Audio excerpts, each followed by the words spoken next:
Você já parou para pensar no caminho que a energia elétrica percorre até acender a luz da sua casa? Não é só apertar o interruptor. Por trás disso, existe um sistema muito mais complexo e impressionante da engenharia moderna. Hoje, eu vou te mostrar tudo como funciona o sistema elétrico brasileiro. E quando eu digo tudo, é tudo mesmo. Desde a água caindo na turbina de uma hidrelétrica até a tomada da sua casa. Vamos falar de geração, de transmissão e distribuição de energia. Quem manda, quem opera, quanto dinheiro movimenta e por que o Brasil tem um dos sistemas mais robustos do mundo. Prepara um café, porque esse vídeo vai ser denso, vai ser técnico, mas eu te prometo, você vai entender cada detalhe. Eu sou o Danilo Murja, engenheiro eletricista, e sejam bem-vindos ao meu canal.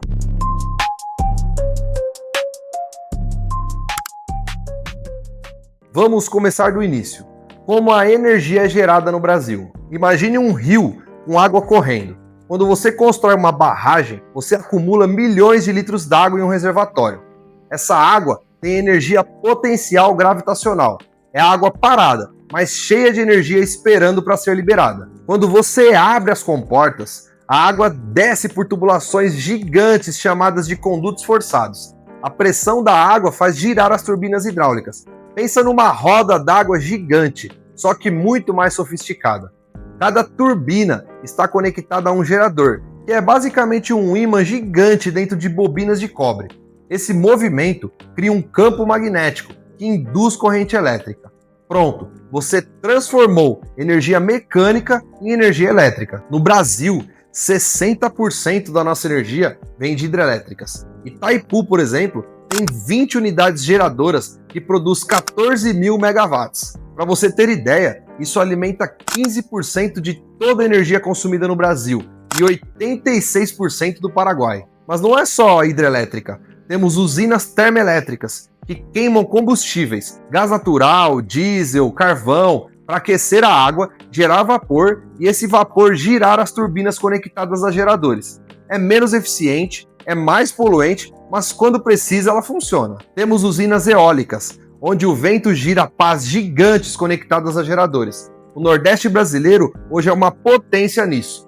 Temos parques eólicos enormes no interior do Rio Grande do Norte, no Ceará e também na Bahia. E temos usinas solares fotovoltaicas, onde painéis convertem luz solar diretamente em eletricidade através do efeito fotovoltaico. Não tem turbina, não tem movimento, é direto. Cada usina dessas precisa estar conectada ao Sistema Elétrico Nacional. E aí é que vem a primeira pergunta.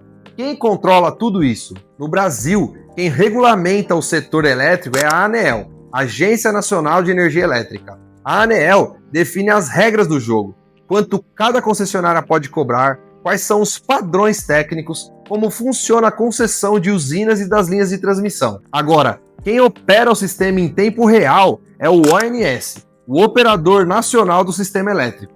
O ONS é o maestro da orquestra, ele que decide segundo a segundo qual usina vai gerar, quanto de energia, para onde essa energia vai ser enviada, como balancear a oferta e a demanda. O ONS fica num centro de controle com engenheiros monitorando a energia 24 horas por dia, 7 dias por semana. Por que a gente precisa disso? Porque energia elétrica não pode ser estocada em grande escala. No exato momento que você liga a TV na sua casa, uma usina em algum lugar do Brasil precisa gerar aquela energia. É tudo em tempo real. E é aqui que entra o SIN, o Sistema Interligado Nacional.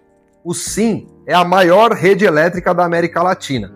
Ele conecta as regiões Sul, Sudeste, Centro-Oeste, Nordeste e parte da região Norte do Brasil. São mais de 180 mil quilômetros de linhas de transmissão. O SIN permite que uma usina hidrelétrica do Paraná envie energia para o Rio Grande do Norte e que a energia eólica gerada em Fortaleza pode ser utilizada em São Paulo.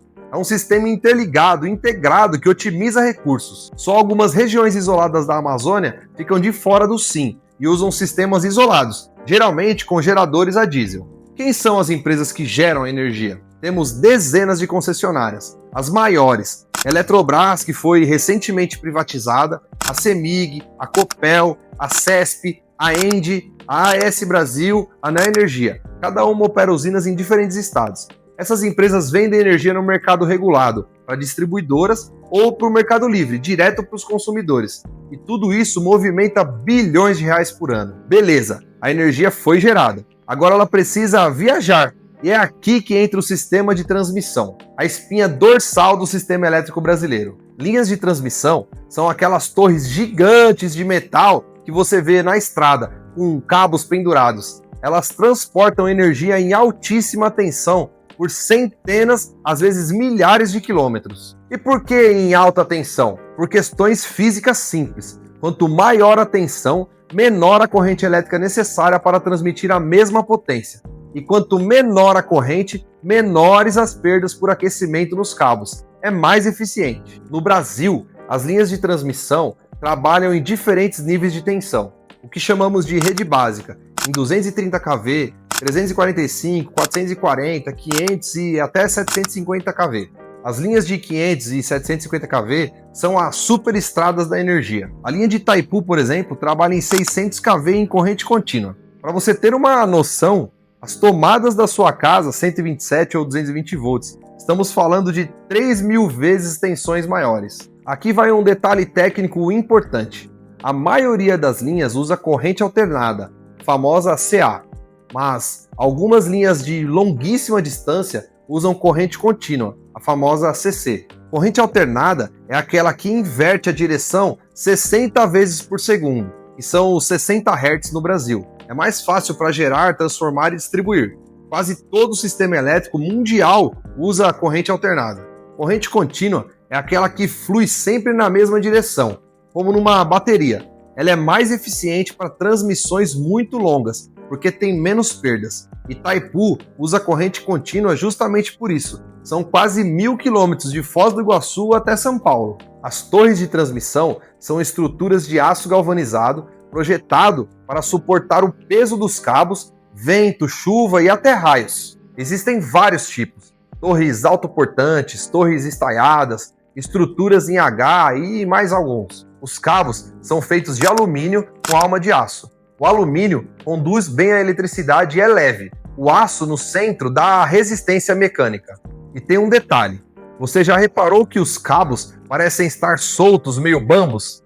Isso é proposital. Se esticar eles demais, com o calor do dia eles podem romper. Então, são dimensionados com uma flecha, uma curvatura calculada. Quem opera essas linhas? Temos as concessionárias de rede básica. Algumas das principais eu vou citar aqui para vocês. Eletrobras, Eletronorte, Chesf, Furnas, Eletrosul, responsáveis por grande parte do backbone.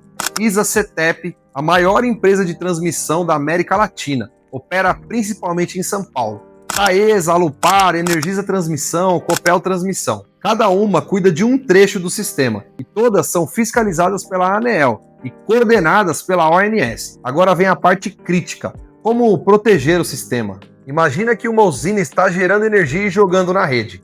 Se houver um curto-circuito na linha, a corrente dispara. Se não tiver proteção, pode explodir os equipamentos, causar incêndios e desligar o sistema inteiro. Por isso, cada ponto do sistema tem relés de proteção, equipamentos que monitoram a tensão, corrente, frequência e sequência de fases. Detectam qualquer anomalia, desligam automaticamente aquele trecho em milésimos de segundo. Tem proteções contra curto-circuito, quando os cabos tocam um no outro ou tocam no cabo terra. De sobrecorrente, corrente além do que os cabos suportam. Inversão de potência, energia voltando para a usina em vez de sair. Desbalanços de fases, sobretensão ou subtensão, a tensão fora dos limites seguros. E tem mais: o sistema precisa trabalhar sempre em 60 Hz. Se a frequência cair, significa que a geração está menor do que o consumo. Se a frequência subir, a geração está maior do que o consumo. O ONS ajusta isso em tempo real. A energia sai da usina em média tensão, algo como 13.8 kV ou 23.1 kV e até 34,5 kV. Passa por um transformador elevador que sobe para 230, 345, 500 kV, por exemplo. Entra nas linhas de transmissão, viaja centenas de quilômetros e chega nas subestações próximas aos centros urbanos. É um balé técnico muito bem sincronizado. Agora, a energia chegou perto da cidade. mas ainda está em altíssima tensão, em 138 kV ou 230 kV. Você não vai ligar o seu celular nisso, né? Precisa baixar essa tensão. E é aí que entra o sistema de distribuição. As subestações rebaixadoras são pontos estratégicos, onde transformadores gigantes abaixam a tensão. Uma subestação recebe energia em linhas de transmissão de 138 ou 230 kV e transforma isso para 13,8 kV em média tensão ou direto para 220 volts ou 380 volts em baixa tensão. Essas subestações têm bay de entrada, barramentos, transformadores, painéis de proteção e sistemas de controle. É uma pequena fábrica de energia. A partir das subestações rebaixadoras, a energia vai para as redes de distribuição. São aqueles postes que você vê de concreto na rua, com cabos mais finos do que os da linha de transmissão. A rede primária trabalha em média tensão, geralmente em 13,8 kV. Ela percorre pelos bairros e vai alimentando os transformadores menores, aqueles parecidos com cilindros cinzas que ficam pendurados nos postes. Cada transformador de distribuição abaixa de 13,8 para 220 ou 127 bifásico, ou até 220, 380 trifásico, dependendo da região. E daí sai o ramal que entra na sua casa, no comércio ou nas indústrias. E quem faz isso? As distribuidoras de energia. Cada região do Brasil tem uma concessionária responsável. Alguns exemplos são a Enel, a ex-AES Eletropaulo em São Paulo, capital, por exemplo, a CEMIG em Minas Gerais, a Copel no Paraná, CPFL no interior de São Paulo, a Light no Rio de Janeiro, a Equatorial no Maranhão, no Pará, Alagoas e Piauí, a Neoenergia, a Coelba, a Celp e a Cosern, na Bahia, no Pernambuco e no Rio Grande do Norte. São mais de 50 distribuidoras no Brasil. Essas empresas cuidam da manutenção dos postes, dos cabos, dos transformadores. Quando cai a energia na sua rua, é a distribuidora que vai lá consertar. E finalmente a energia chega em você. Residência, comércio, indústria, hospitais, escolas, todo mundo conectado. Uma residência típica consome de 150 a 300 kWh por mês. Uma indústria pode consumir megawatts, milhares de vezes mais. Grandes indústrias, aliás, nem sempre são atendidas em baixa tensão. Algumas recebem energia direto em 13,8 kV e até em tensões maiores, e têm suas próprias subestações internas. Agora vem a parte que pouca gente fala. A energia elétrica é um negócio gigantesco e é estratégico para o país. Por que tantas empresas de energia têm capital aberto na bolsa? Por uma razão simples: previsibilidade e retorno garantido. Pensa assim, todo mundo precisa de energia. Não é um produto opcional. Se você gera, transmite ou distribui energia, você tem receita garantida. A demanda nunca some. As concessionárias trabalham com contratos de longo prazo, 20, 30 anos. A ANEEL define tarifas que garantem retorno sobre investimento. É um negócio regulado, mas extremamente rentável. A Eletrobras, antes de ser privatizada, valia dezenas de bilhões de reais. A CPFL, CEMIG, Copel, ISA-CETEP, todas geram bilhões em receitas por ano e distribuem dividendos poupudos para os acionistas. O setor elétrico brasileiro representa cerca de 4% do PIB nacional. Parece pouco, estamos falando de quase 400 bilhões de reais por ano circulando só no setor de energia. E isso sem contar o efeito multiplicador. Toda a indústria, todo o comércio, toda a cidade depende da energia para funcionar. Sem energia, para tudo. É a base da economia moderna. Por ser tão estratégico, o governo acompanha de perto. O Ministério de Minas e Energia, o MME, é o órgão do governo federal responsável pela política energética nacional. O MME define expansão da matriz energética, investir mais em eólica, solar, gás, segurança energética, garantir que não vai faltar luz, planejamento de longo prazo, quais usinas construir nos próximos 10 ou 20 anos. Além do MME, temos o EPE, Empresa de Pesquisa Energética, faz estudos e planejamentos. O CCEE, a Câmara de Comercialização da Energia Elétrica, administra a compra e a venda da energia.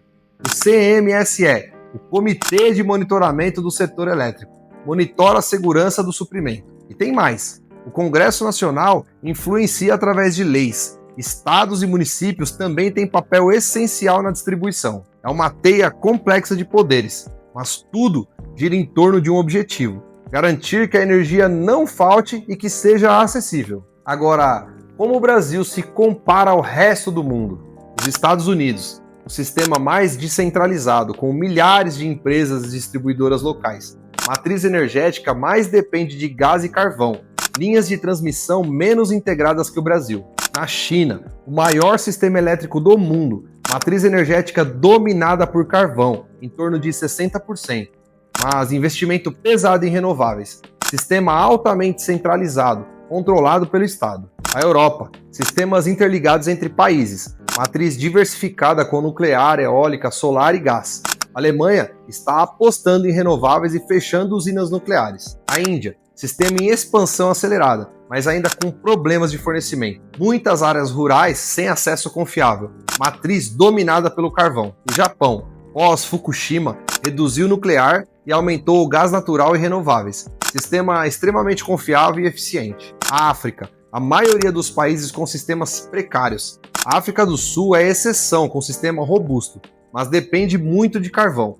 Muita expansão solar em países como o Marrocos. A Oceania, principalmente a Austrália, matriz equilibrada entre carvão e gás e renováveis. Sistema confiável, mas distâncias enormes que dificultam a integração. O Brasil se destaca pela matriz limpa, mais de 80% renovável. Somos referência mundial nisso. O nosso sim é um dos mais robustos e integrados do mundo. E é isso que você acabou de ver. O 360 graus completo do sistema elétrico brasileiro. Da água caindo na turbina até a luz acendendo na sua casa, passando por usinas, linhas de transmissões gigantes, subestações, redes de distribuição, regulamentação, operação em tempo real e todo o dinheiro que gira nesse mercado. É um dos sistemas mais complexos, mais impressionantes, mais estratégicos que a humanidade já criou e funciona 24 horas por dia, 365 dias por ano, quase sempre sem você nem perceber. Da próxima vez que você ligar um aparelho,